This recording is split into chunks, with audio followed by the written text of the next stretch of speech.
Assalamualaikum warahmatullahi wabarakatuh. Idzanul kiram ashabu qanatu Majelis Ulama Indonesia. Sanakun milakum nasrah al-khabar waki bima notifikasi halian. Ma'akum Amanda Putri Media ni notifikasi fil akhbari minha.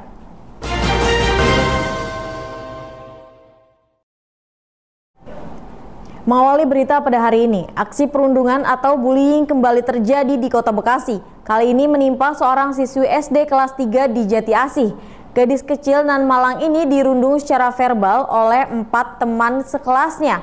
Informasi yang berhasil didapat, aksi perundungan ini bermula ketika keempat siswi membuat grup perbincangan via aplikasi pesan WhatsApp. Mereka kemudian memasukkan korban ke dalam grup tersebut. Namun perangainya itu diketahui orang tuanya. Rupanya aksi bullying ini sampai juga ke telinga Komisi 2 DPRD Kota Bekasi. Jajaran Komisi 4 pada Rabu 20 November 2024 segera memanggil kepala SD di Jati Asih tersebut. Berikut serta Komisi Perlindungan Anak Daerah Kota Bekasi untuk membahas peristiwa tersebut. Ahmadi menegaskan aksi bullying yang terjadi di sekolah tidak bisa dianggap remeh, sebab aksi tersebut dapat berdampak jangka panjang pada korban.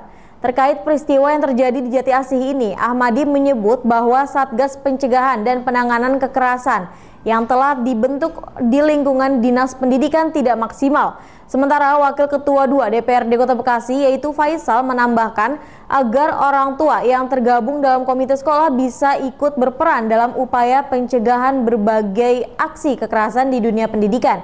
Sementara itu Komisioner Bidang Data dan Informasi KPAD Kota Bekasi yaitu Firly Zikrillah menyampaikan pihaknya akan mendatangi sekolah tersebut untuk menyelesaikan aksi bullying ini.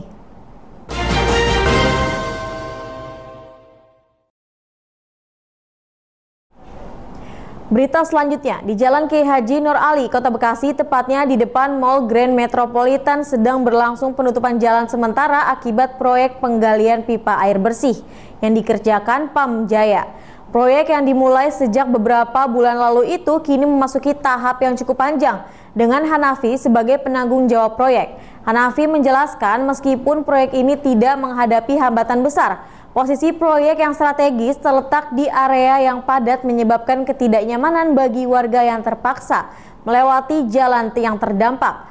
Proyek ini dimulai sekitar 2 hingga 3 bulan lalu di kawasan Pondokopi, kemudian berlanjut ke Bekasi dan kini berada di Pondok Gede. Meskipun target awal proyek ini adalah penyelesaian dalam waktu 4 tahun, Hanafi memperkirakan memakan waktu lebih lama dari yang direncanakan.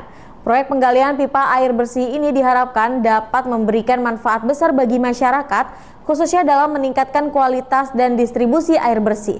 Dengan kerjasama yang baik antara pihak proyek dan warga, diharapkan gangguan yang terjadi dapat diminimalisir dan proyek ini dapat selesai tepat waktu, memberikan dampak positif bagi kehidupan sehari-hari masyarakat Bekasi.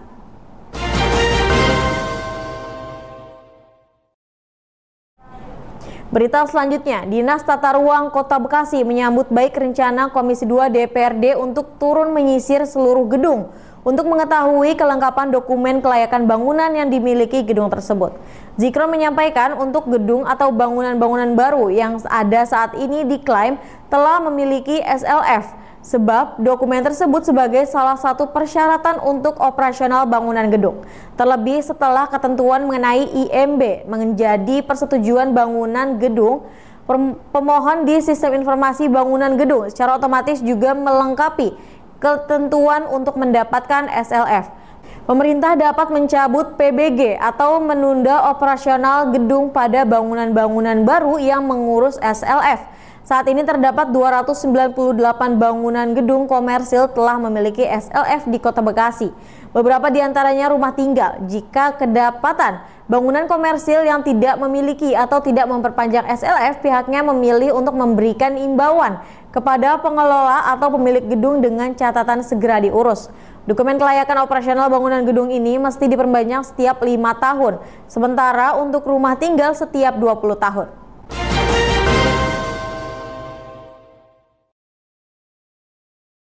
Berita selanjutnya, Dinas Perumahan, Kawasan, Permukiman, dan Pertanahan Kota Bekasi resmi memulai pembangunan taman publik baru sebagai fasilitas ruang terbuka hijau untuk masyarakat. Proyek di Jalan Kiai Haji Nur Ali, Kota Bekasi ini diharapkan menjadi tempat rekreasi sekaligus ruang sosial bagi warga Kota Bekasi. Menurut Kamal, yaitu pengawas proyek, pekerjaan telah dimulai sejak awal September dan ditargetkan selesai pada akhir Desember 2024. Pembangunan ini menghabiskan anggaran sebesar 9,7 miliar rupiah yang dialokasikan untuk menciptakan taman publik yang ramah lingkungan dan representatif. Proyek tersebut melibatkan total 37 tenaga kerja yang terdiri dari kontraktor utama, subkontraktor, dan subvendor lain. Semua pihak bekerja sama untuk memastikan penyelesaian proyek sesuai target waktu dan kualitas yang diharapkan. Pemerintah Kota Bekasi berharap taman ini menjadi fasilitas yang mendukung gaya hidup sehat dan interaksi sosial di tengah masyarakat, sekaligus menambah daya tarik kawasan sebagai kota yang ramah lingkungan.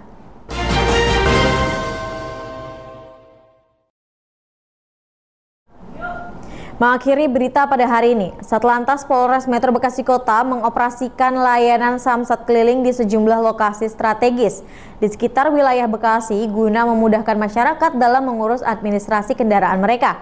Layanan ini dirancang untuk memudahkan masyarakat dalam mengurus berbagai keperluan administrasi kendaraan, termasuk perpanjangan surat tanda nomor kendaraan atau STNK, pengurusan buku pemilik kendaraan bermotor atau BPKB, pembayaran pajak kendaraan, serta iuran wajib dana kecelakaan lalu lintas.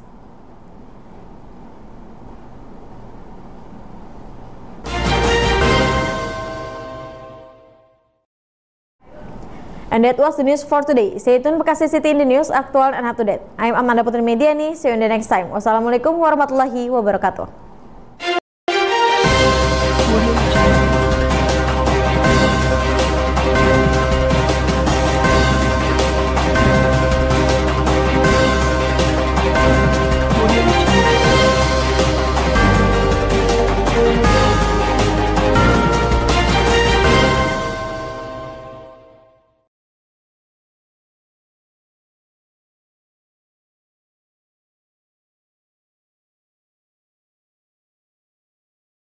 You